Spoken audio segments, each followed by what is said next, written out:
Шановні друзі, я радий оголосити тему першої панельної дискусії «Макроекономічна і фінансова ситуація в Україні. Поточний стан і перспективи».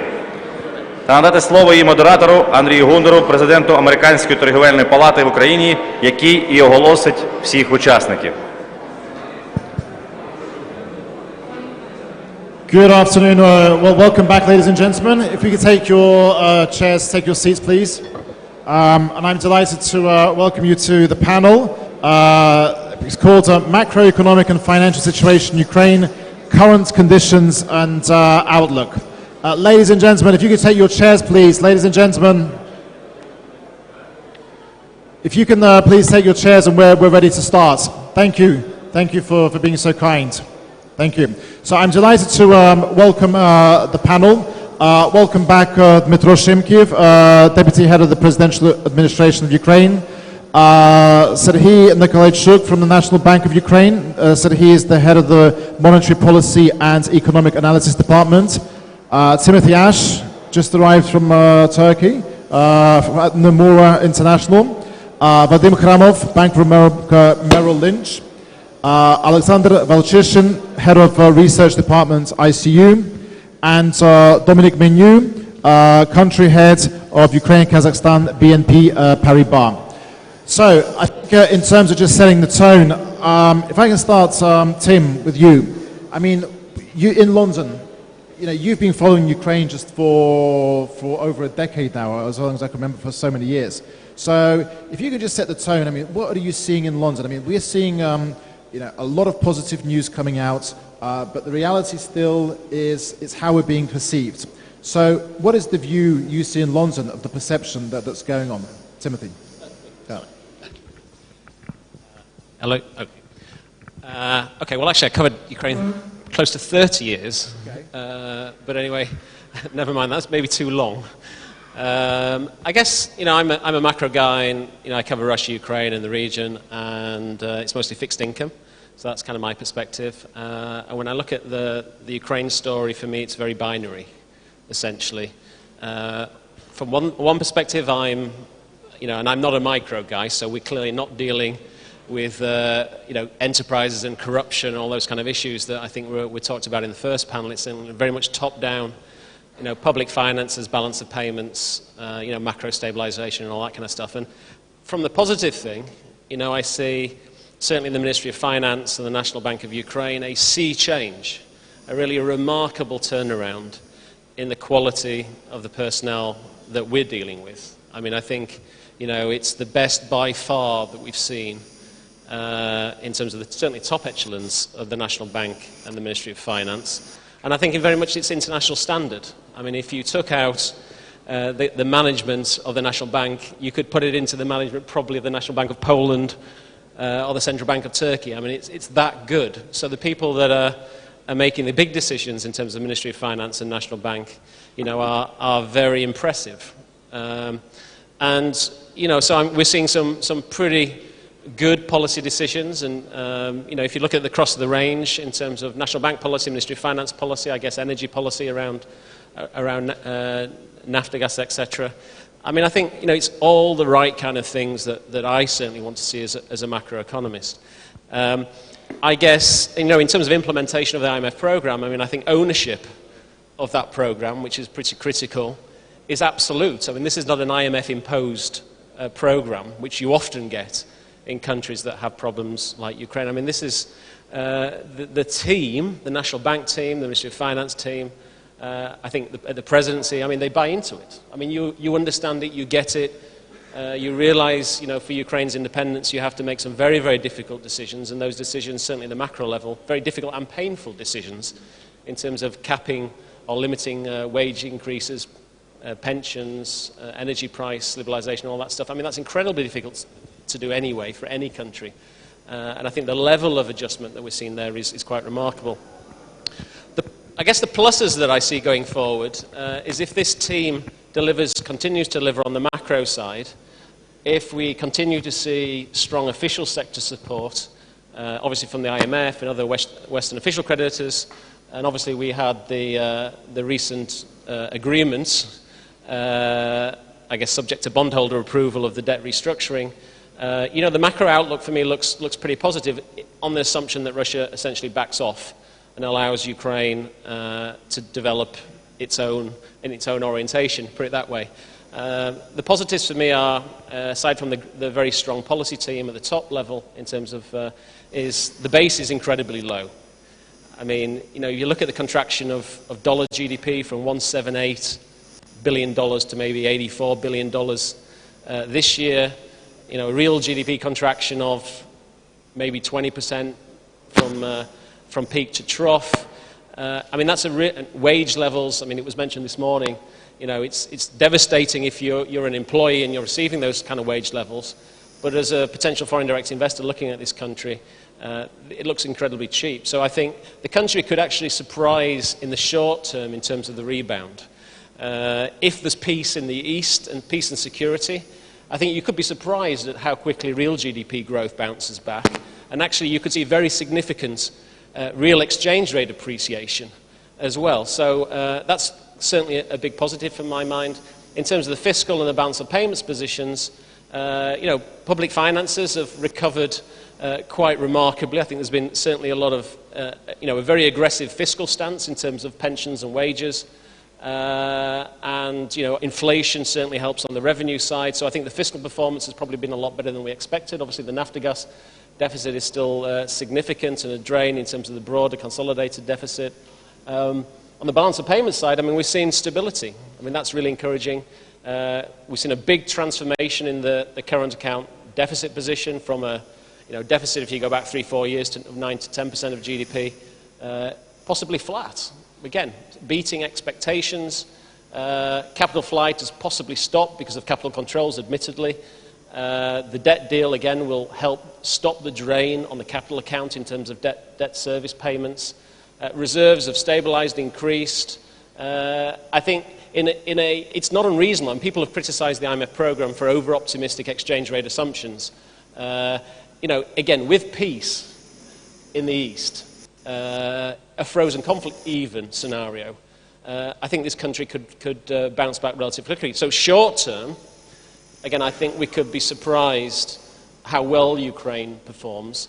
And then long-term growth really is dependent on all the kind of things that were mentioned this morning, essentially. It's the business environment, it's fighting corruption, it's making Ukraine absolutely the best place to do business. And, you know, for me, Ukraine, it ticks a lot of boxes in terms of if you're a foreign direct investor looking to invest in Europe, it's a very big country, big population, big domestic market, very skilled labor force, very, as I said, very now cheap, incredibly cheap labor force, probably the cheapest in Europe. I'm struggling to think of, I mean, Serbia for me was probably the cheapest prior to this.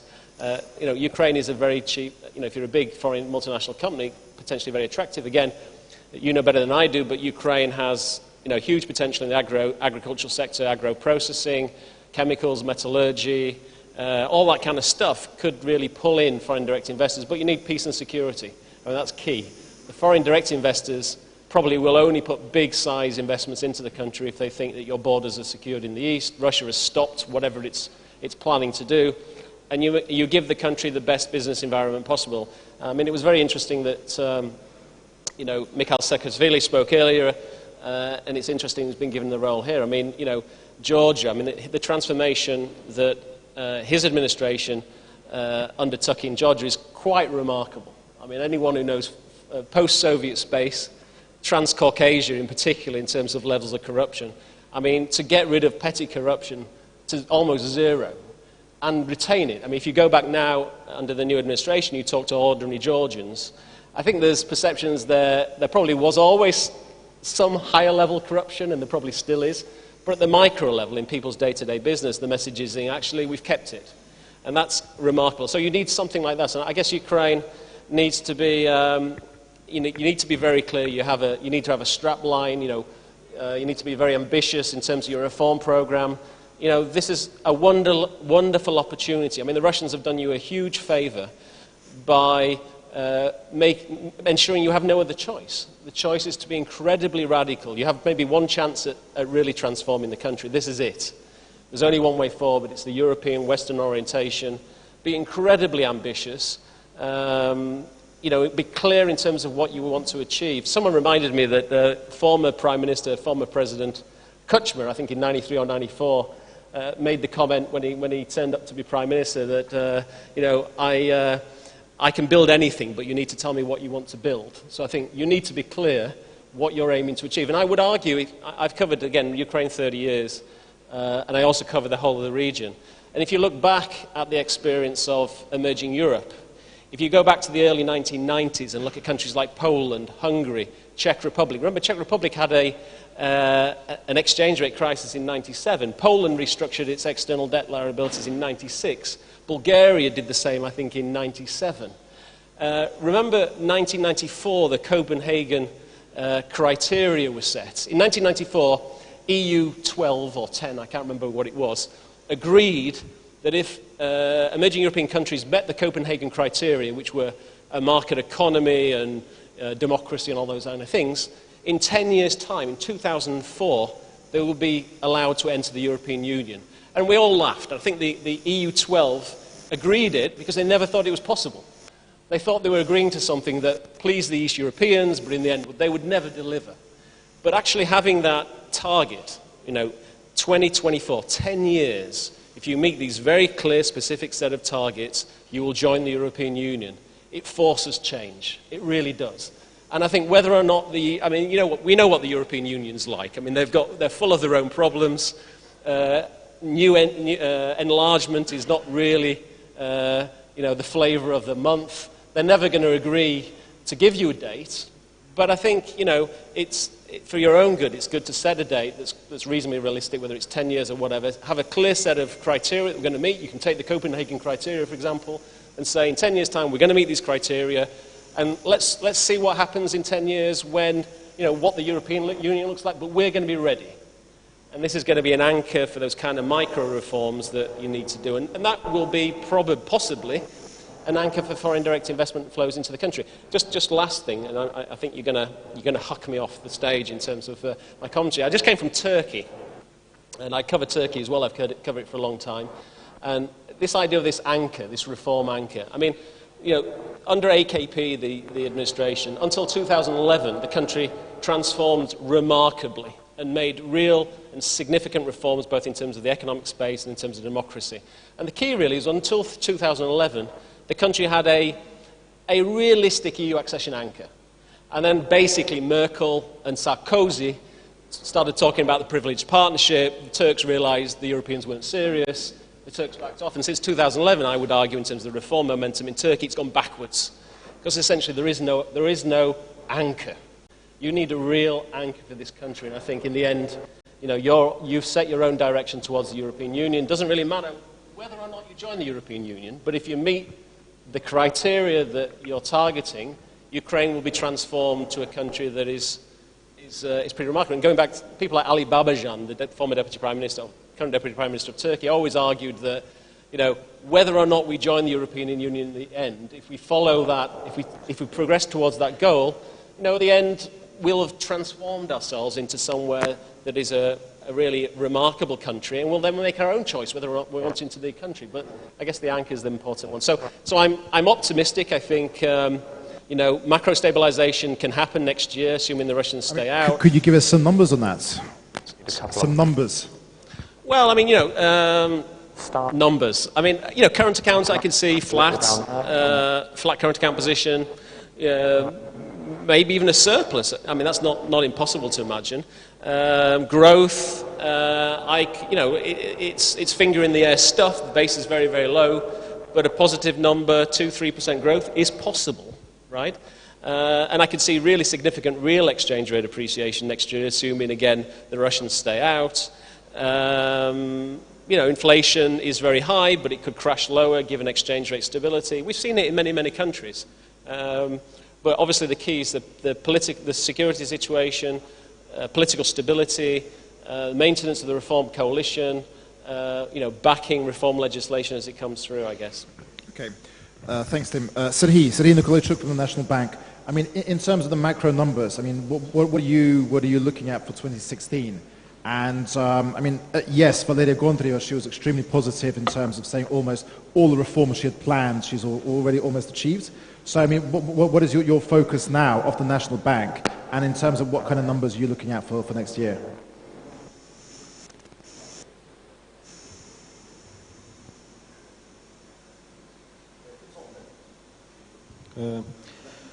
Thank you very much for these questions, and actually for invitation me for this conference and for this panel, and the possibility to answer to elaborate a little bit on the monetary policy and other policies of the National Bank impact on economic growth. Дальше я перейду на русский язык. Хотел бы сказать, что на самом деле экономическое восстановление, которое мы прогнозируем на сегодняшний день, это, наверное, есть консенсусом на рынке о том, что базовый сценарий макроэкономического развития приблизительно у всех аналитиков на сегодняшний день один и предполагается довольно медленное, но все-таки восстановление экономического роста. Наверное, главным прекондишеном для такого восстановления является успокоение ситуации на Востоке, и в результате этого активизация инвестиционных решений как украинскими предпринимателями, так и, наверное, внешними инвесторами. Ну, а главной предпосылкой для таких решений, конечно, являются уже те факторы, на которые обратил внимание Тим. Да, это конкурентные преимущества, которые получили украинские предприятия в результате девальвации, в результате снижения реальной заработной платы. И поэтому мы ожидаем, что в течение второй половины 2015 года, в течение 2016 года основным драйвером экономики будет выступать чистый экспорт, то есть увеличение как поставок украинской продукции на внешние рынки, прежде всего европейские, так и, конечно, продолжение процесса замещения иностранной продукции внутренней.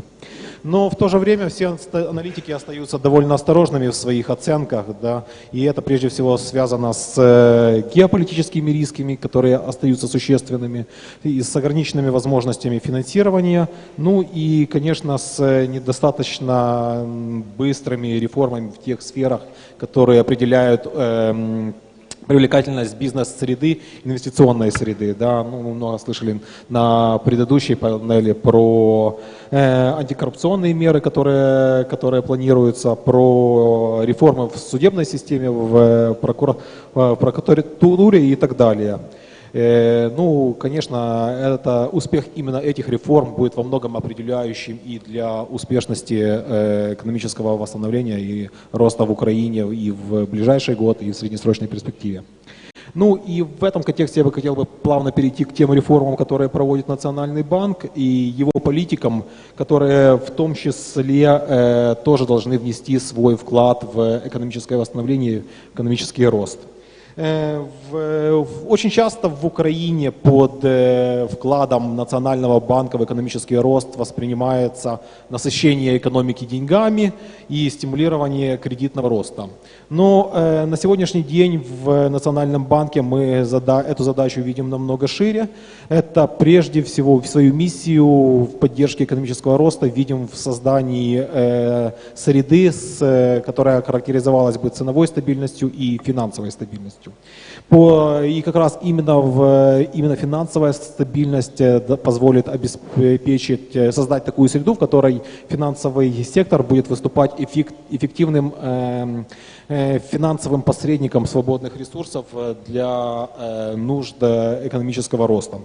Ну, Валерия Алексеевна в своем видеообращении уже, конечно, обращала внимание на те реформы, которые происходят сейчас в банковской системе, на восстановление экономического, на очищение самой системы и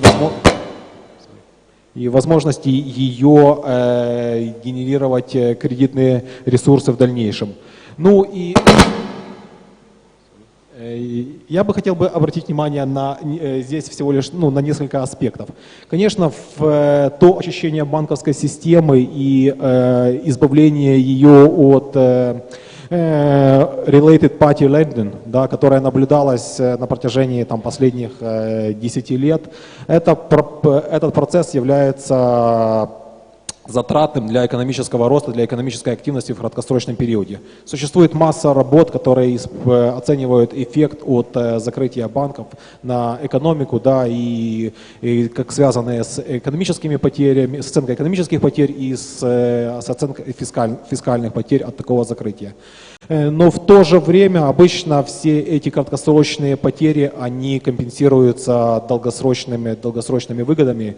И если мы рассматриваем разные кейсы для систем, проблемы которых консервируются, да, наверное, это характерный случай Украина 2008-2009 года, и случаев, когда происходит очищение банковской системы, то обычно оценки различных исследовательских работ показывают, что потенциальные темпы роста во втором случае на 1-2 процентных пункта выше, чем в первом. Ну и, наверное, здесь характерным как раз является пример той же Турции, которая в начале 2000-х годов точно так же кардинально подошла к очистке банковской системы, даже более кардинально, чем в Украине, сделав это за очень короткий промежуток времени и обеспечила себе таким образом один из важных вкладов в экономический рост. Если говорить о следующей теме, которая волнует, конечно, бизнес очень сильно, это проблема валютных ограничений и в целом валютной либерализации на рынке. Опять же, здесь в тех условиях, в которых экономика Украины пребывала в прошлом году, в этом году, и в тех условиях, в которых должен был действовать Национальный банк, естественно, что приоритетной задачей была макрофинансовая стабилизация.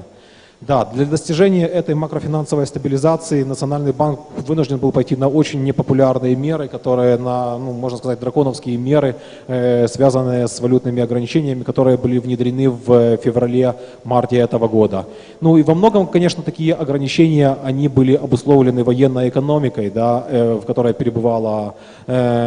приходилось принимать решения. И в целом это не является таким уж нестандартным подходом. Очень многие страны проходили через такой же путь, принимая такие же жесткие решения. Но в целом в Национальном банке существует четкое понимание, что внедренные ограничения – это своего рода налог на бизнес, и вряд ли это будет способствовать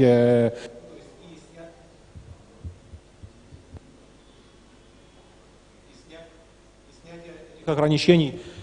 Конечно, это будет как раз одним из тех стимулов, которые позволят экономике Украины получить дополнительный толчок во второй половине этого года и в следующем году.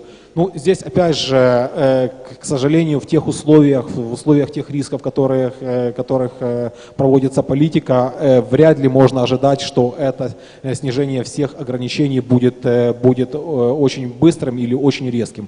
Все будет зависеть от отдельных preconditions, да, которые четко прописаны в программе с Международным валютным фондом и определены в той roadmap, который был разработан совместно с экспертами. Но, кроме того, опять же, задача состоит не только в снятии тех ограничений, которые были наложены для макрофинансовой стабилизации, но и в более широком подходе, в целом пересмотре концепции валютного регулирования, которая была заложена еще в 1993 году с декретом про валютное регулирование. И сейчас уже началась довольно активная работа в этом плане в общении как с различными аналитическими центрами, так и с представителями бизнеса. В понедельник состоялась в Национальном банке конференция, встреча по этому вопросу, и рассматривается сейчас как бы на концептуальном уровне подход к отмене этого декрета и к переходу к более либеральному валютному законодательству. Ну и последняя сфера, которая как раз уже является именно сферой моей ответственности, да, это монетарная политика. Национальный банк вынужден был существенно ужесточить свою монетарную политику в начале года для противодействия тем тенденциям, которые наблюдались, негативному давлению на валютном рынке и росту инфляции. Опять же, эти меры эти меры действительно показали свою эффективность. Мы наблюдаем уже устойчивую тенденцию к снижению инфляции. Да, она остается в годовом измерении все еще выше 50%, но уже последние 3 месяца в месячном измерении инфляция была близка к нулю. И что дает, соответственно, нам возможности для ослабления монетарной политики и, опять же, предоставления определенного стимула для экономики к возвращению к экономическому росту. Валерия Алексеевна уже анонсировала, что сегодня будет решение в 2 часа объявлено по нашей ключевой процентной ставке. Я, к сожалению, не могу сейчас его комментировать, да, но, возможно, уже после оглашения этого решения, после 2 часов, мы будем обсудить уже это решение более детально. Ну и последний месседж, то есть мы концентрируемся не только на ближайшей перспективе, у нас есть глобальная задача перехода к инфляционному таргетированию. На месяц назад правление Национального банка утвердило новый проект стратегии монетарной политики, который предусматривает переход к инфляционному таргетированию в следующем году. Нас очень часто критиковали за то, что не совсем понятны цели монетарной политики Национального банка, режим обменного курса, куда мы вообще двигаемся. И я надеюсь, что документ, который мы презентовали месяц назад, дает возможность увидеть, куда мы идем. И внедрение этого документа, внедрение этой стратегии позволит как раз обеспечить ценовую стабильность, то есть низкую и стабильную инфляцию, что опять же будет тем необходимым условием для стабильного экономического роста в среднесрочной перспективе. Спасибо. Dominic Minu, you are on the ground running a bank in Ukraine. So instead of sort of from an analytical perspective, from a practical perspective on the ground, I mean, what have you been seeing over the last 12, 18 months? And what is your forecast for the next, for 2016? I wish I could answer like the Canadian ambassador about the red period. Well, I'm very careful when listening at all the macroeconomic news because they shape the way Ukraine is looked from the headquarters. We always have a perception gap. We are the biggest French investors in Ukraine. But a bank is not only a direct investor, it's an indirect investor. Because a lot of your money, when you invest, you prefer to place it with safe banks. And so we have a privileged role there. What I can say is I share the views of Timothy on the fact that indeed, in 5 years, this country could be 4 times richer.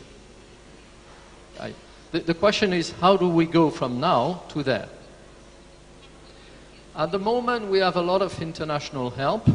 We have many conferences, maybe a bit too many, but after all, they bring tourists as well. And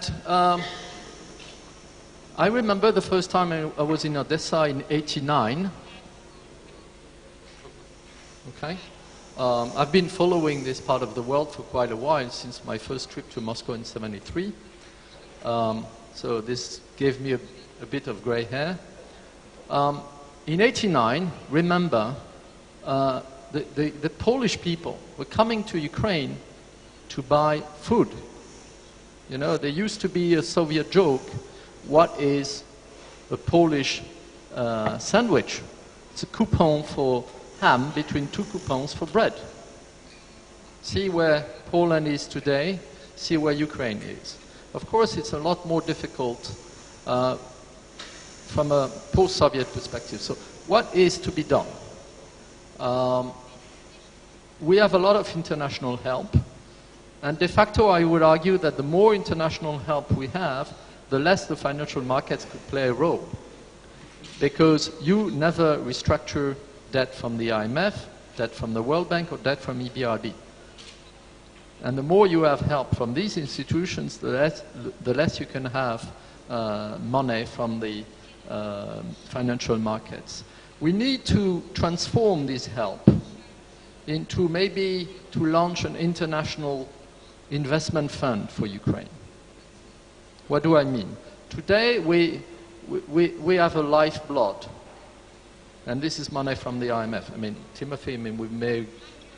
And we need to transform this into a sort of guarantee that could be given to investors willing to take the risk to come to Ukraine. Why? Because we need new money, we need new jobs, we need new investments. You mentioned a few of them, but they're not enough. They're certainly not enough. And we need to find and to create mechanism to attract foreign investors. As I said, we have the perception gap. Each time you see Ukraine on TV, let's say it's Donetsk, it's the Crimea being cut off, it's maybe the threat from Transnistria. De facto, we look more at the black holes surrounding Ukraine than at the reality. And if we could make at least, for example, Lviv and Odessa, two of the most popular touristical places, that would transform the view of many people. So, in short, I'm extremely optimistic for Ukraine, but it depends on all of us. And I wish I would have the recipe for transforming this, but it's a big country, big population, next to the European Union. It's a huge potential in agriculture. Unfortunately, this year the markets are there, we have a good crop, the prices are not so good.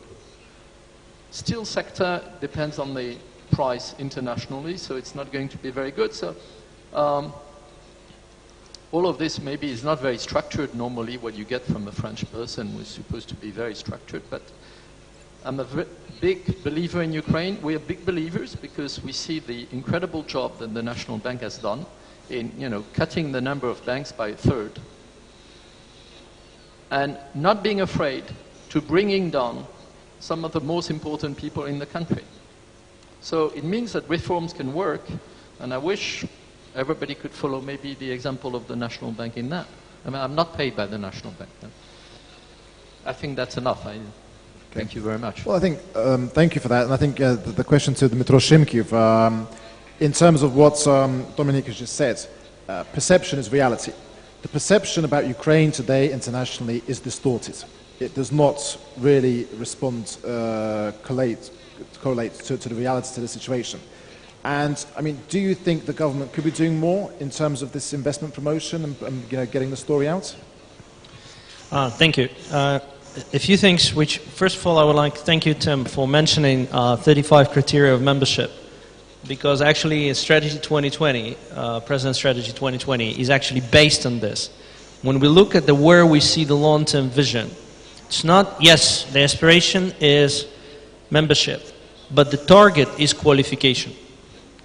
And qualifying, we actually look at the 35 membership criteria, and we define them as a beacon for our reforms. And when we look at the big list of the reforms, a lot of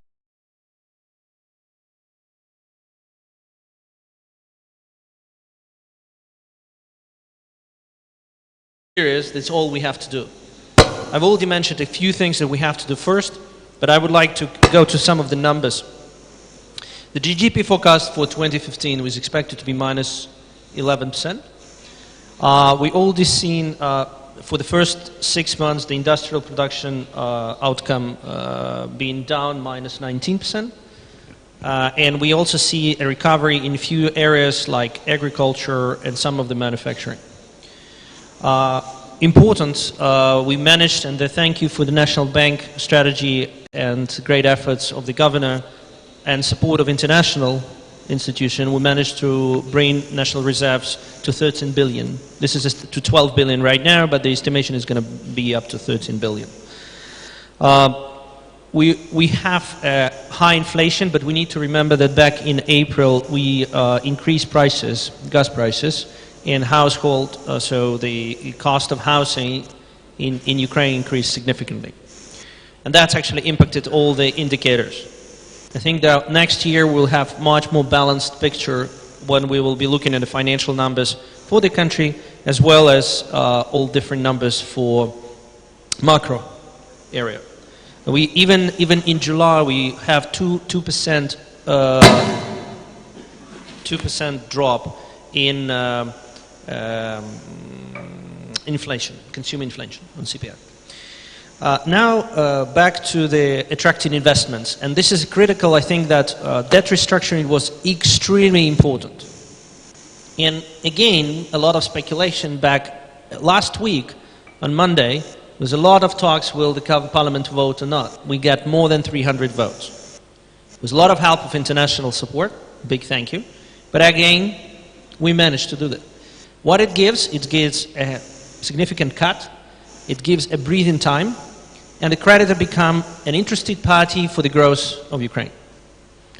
Despite all the speculation on the market, that's important.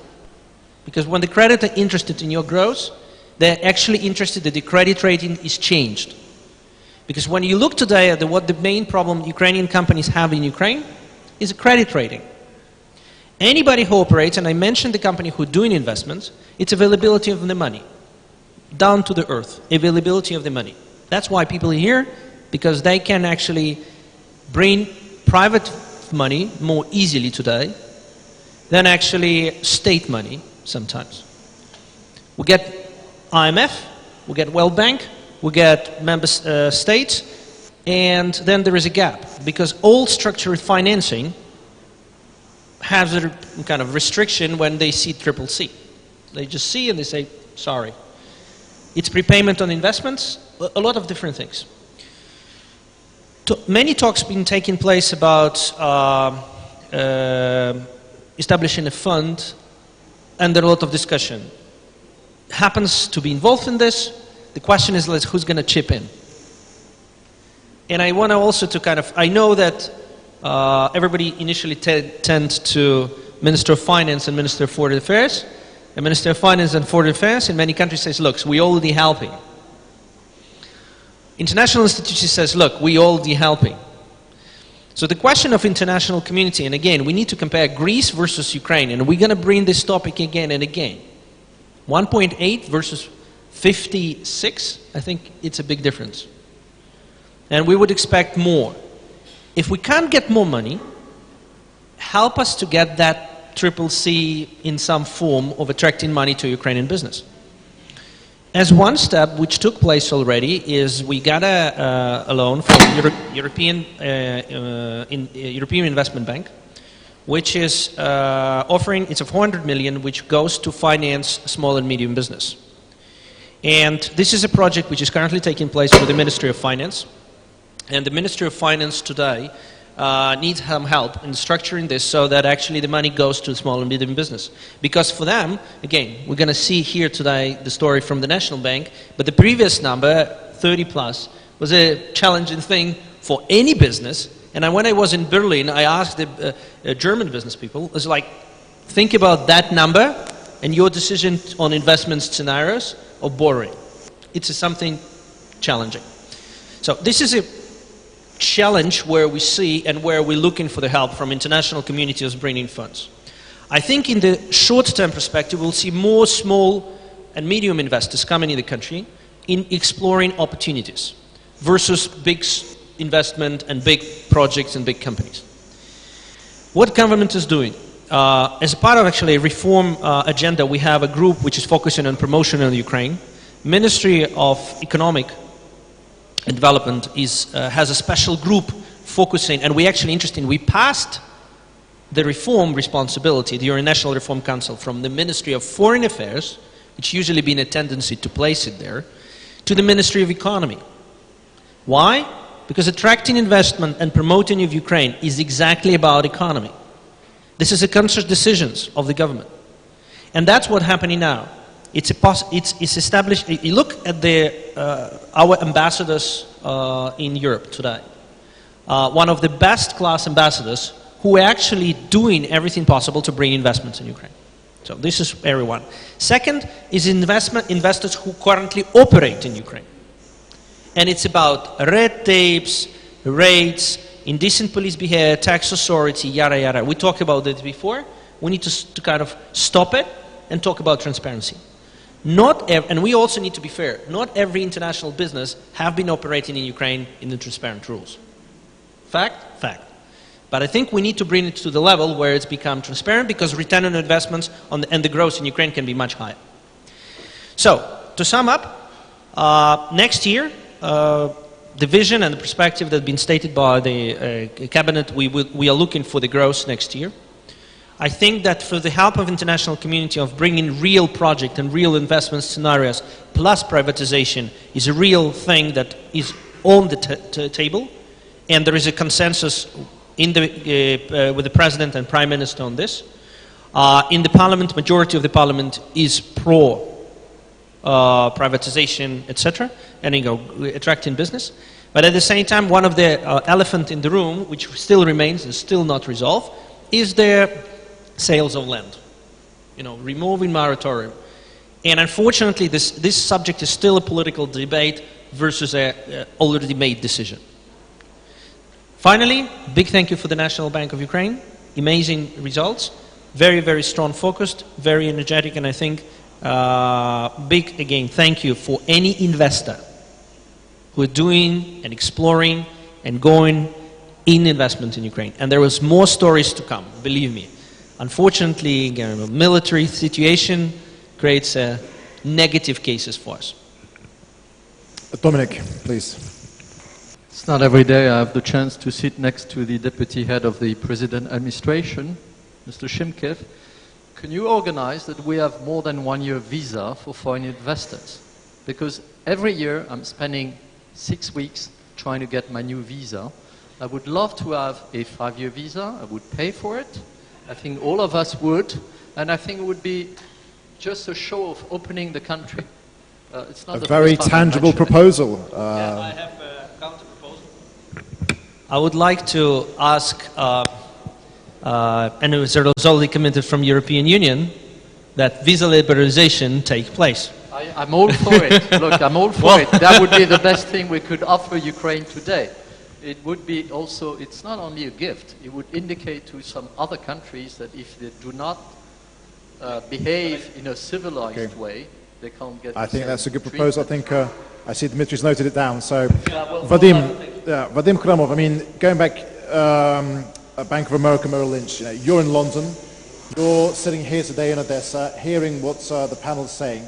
I mean, in terms of bringing funds into Ukraine, I mean, what you're seeing in London and what you're hearing today, I mean, is there any correlation to this?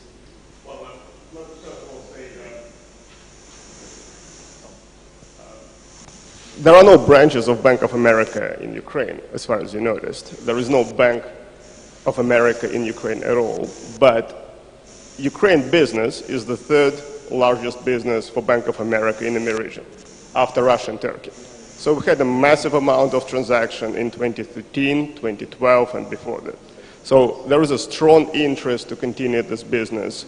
We primarily do fixed income instruments, currencies, and use of the local debt. Clearly the crisis changed the situation a lot, but I talk to a lot of investors, as Tim does, I would say, on an everyday basis. Our clients were involved in debt restructuring procedure, and clearly we are following the situation very closely. As you said, the major concern for us from macro perspective is first of all recovery and capital inflows and foreign direct investment that should take place, but there are a lot of risks over here. I would say all my colleagues are relatively optimistic. I would say from the investor perspective, from our clients to whom I talk, there is a difference between optimistic and being hopeful. I would say many people are very hopeful that Ukraine can make it, but I would say there are a lot of challenges ahead. If you look a little forward, right, we don't really expect any quick recovery, unfortunately, in Ukraine. So it's going to be so-called L-shaped recovery, in a sense that growth will not pick up quickly because industrial base in eastern regions is destroyed. There is no way it can recover quickly. Clearly, currency devaluation is a good incentive for exports, but so far we don't really see it in data. Exports doesn't really go up, unfortunately, right? So as Tim said, current account is roughly balanced. We project small deficit for this year and next year, and we still think that structurally current account deficit will take place, but very small, depending on energy prices. Looking forward, we're relatively on the pessimistic side for the next year. We expect zero growth next year. You can say it might be a little bit positive just because the base of this year is very low. But looking forward, it will take some time for Ukraine's economy to go up. I would say potential growth rates can be from 3 to 5% a year, depending on reforms, depending on capital inflows and the FDIs. I would say from our clients' perspective, the major concern is capital inflows. So debt restructuring deal is over, almost over, clearly subject to the approval of bondholders, but I'm pretty hopeful that it will be finished. All financing that Ukraine receives is clearly IMFs and other IFIs. But if you look forward just 4 years down the road and you look at the financing needs, Ukraine would probably have to issue about $3 billion a year in Eurobonds, meaning Ministry of Finance would have to borrow externally roughly $3 billion a year just to finance IMF program and all loans it took currently, right? So it's a tough decision. I don't really know many countries issuing $3 billion every single year on a 10-year horizon, right? It's relatively tough. So all this official debt that Ukraine received would have to be substituted with private sector debt. This is the goal of the IMF program. That's how the IMF works, and that's what they want to do. It's a very challenging task, frankly, and it's a very challenging task. So we talked with Sergey about NBU reserves, because clearly IMF gave some money to boost reserves. And the way to compensate and pay out of reserves in the future is our capital inflows, right, and FDI. So this is clearly the major concern for us. When you see Ukraine on TV, on European channels, and you see conflict in the East, war with Russia, this is not a good environment for investment, unfortunately, right? So risks are relatively high. Investors, FDI investors, are clearly concerned that frozen conflict will remain and pressures from Russia will continue. I would say from investors' perspective, you can say, even if there is a frozen conflict, that is fine to invest money in the country. There are numerous examples across the world that frozen conflict persists. There is additional risk premium for it, but people still do invest money in these countries. Problem is that Russia will be putting pressures, and this is not just a frozen conflict. When people think about it, like clients I talk to, they basically say, if Russia's goal is to undermine the credibility of reforms and investment in this country, it will be in pressures, unfortunately, right? So that's why you need double effort to overcome it. I'm pretty optimistic on my personal side about what can happen in this country 5 years down the road, but still you have probably a few years of very tough economic reforms that you just started. From international perspective, you're just in the beginning. Over the last year and a half, clearly we see probably one of the best governments Ukraine ever had. That's no question about it. National Bank of Ukraine is extremely good in terms of monetary policy decisions and normalizing macro-financial situation. Clearly exchange rate devaluation was necessary to the levels it took place. That was very tough. The next phase should be gradual easing of capital controls over the next year or year and a half. The faster it happens, the better. We personally disagree with the IMF that reserves has to be boosted massively and quickly. We think capital controls should be eased and reserve accumulation should go on a much slower basis, letting the economy grow. If it happens over time, over the next 12 months, you might see some boost in confidence, looking forward. And that might bring some investment in the country. Clearly, from investors' perspective in fixed income instruments, yields are very attractive. Clearly, it's a risk-reward ratio.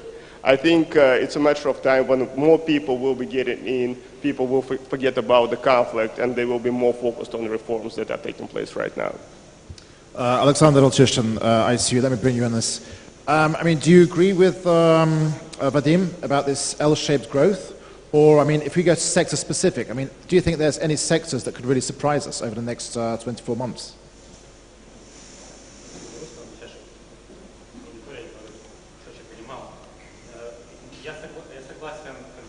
Можно включить микрофон?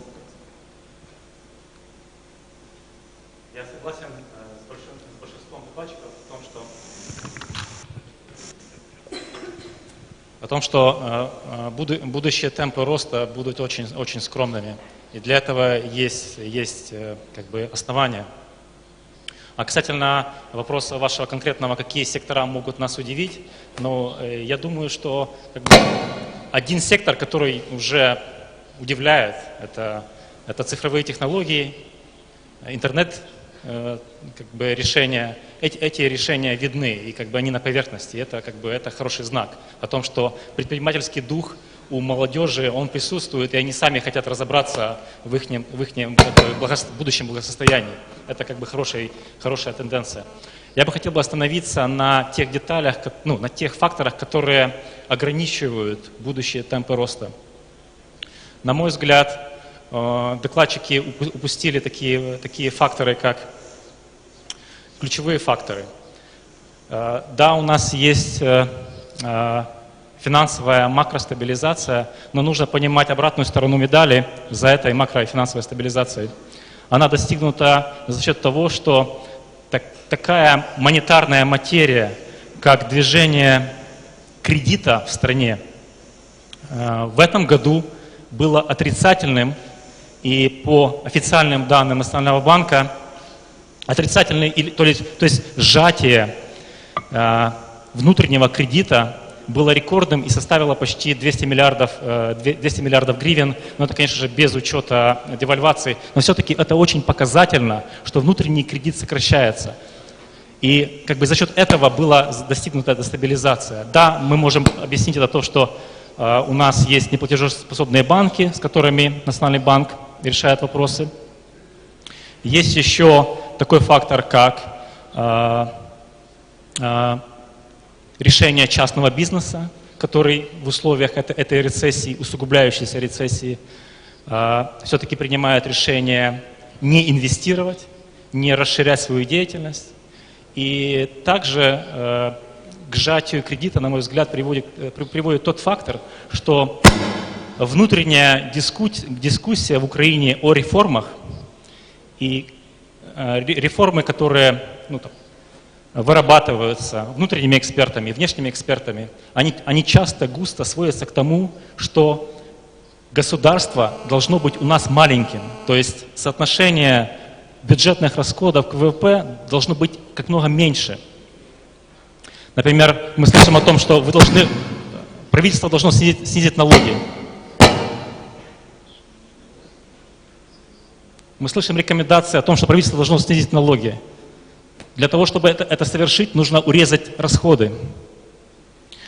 Но здесь мы должны понять, что мы находимся в рецессии, и когда частный бизнес откладывает свои инвестиционные решения.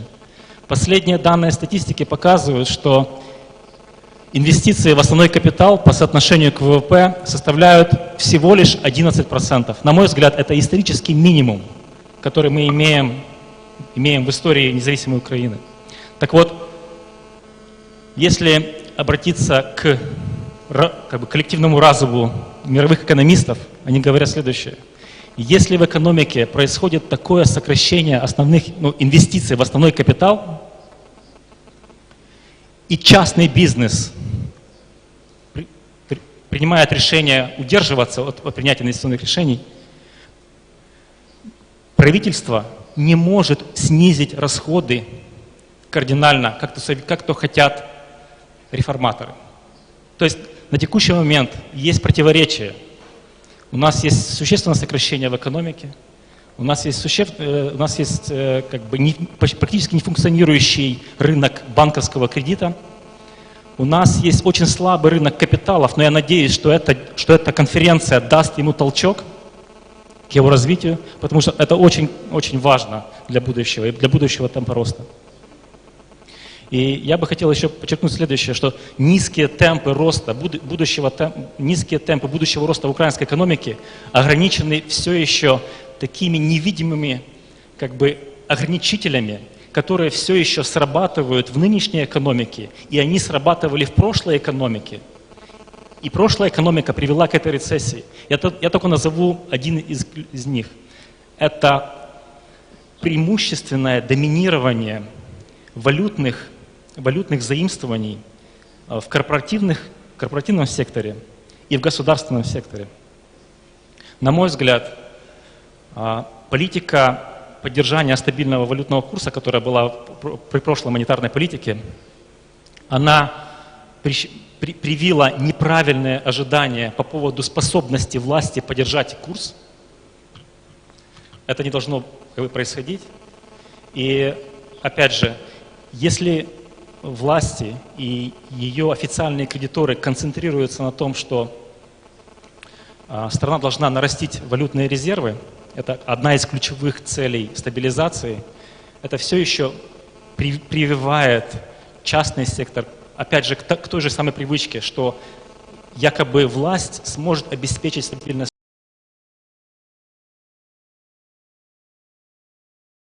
Огласят другие проблемы, а проблемы слабого внешнего спроса. Так вот, внешняя экономика не настолько сильна, чтобы украинский экспорт в будущем рос быстрыми темпами, чтобы восстанавливать валютные резервы теми темпами, чтобы они составили того размера, когда стабильность валютного курса уже не стоит под вопросом. То есть многие проблемы, которые сыграли в эту рецессию, они все еще продолжаются.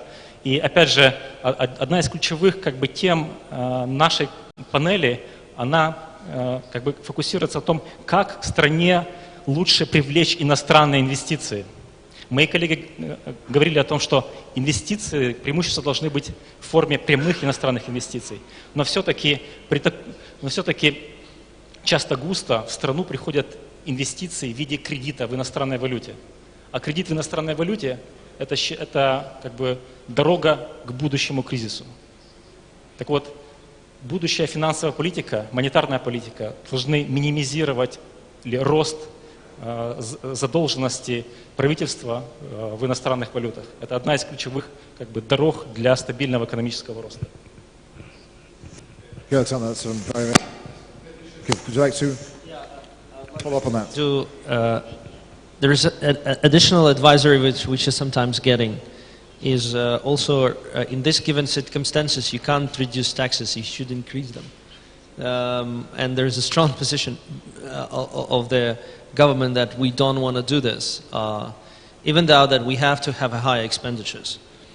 In terms of cutting costs, I've already mentioned in the previous panel, but the National Bank of Ukraine managed to cut their budget by 6 billion hryvnias. They managed to reduce enormous amount of employees. This is a presidential administration last year being reduced by 27%. At the same time, we do have an opposite on the cost structure of the government, where the 5% of GDP we're spending on the military. It's a necessity for us in the given circumstances. If you look at average other countries in Europe, it's 2%, which is requirements of NATO. So the other initiatives that we do with the court reform, putting a pressure to increase budget, at the same time, the recipe for any reform agenda is actually cutting. And the biggest piece in our current relationship of the cost to GDP is the debt on Naftogaz, which is an area where we're fixing it through increasing tariffs and fixing the problem of avoiding subsidizing.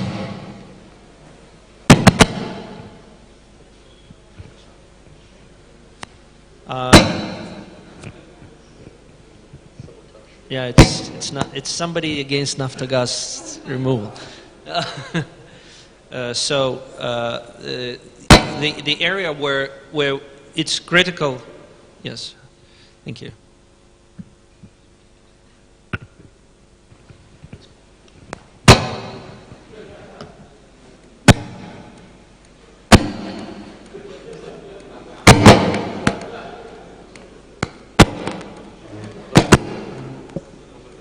No. Yeah. Well, we're still going to talk about the removal of debt of Naftogaz, even though the electronics trying to interfere in this process, because this is again the strategy that the government has. It's first time in the years to come where the government focuses on this and making sure that the problem that always been a hidden, it's very few countries, actually I don't know many countries in the world who've been talking Do we look cost with GDP, cost to GDP with Naftogaz or without Naftogaz? And the government making very, very strategic focus. We're looking at everything. There will be no such thing as with or without. There will be general cost of the state. Sorry, this is important comment.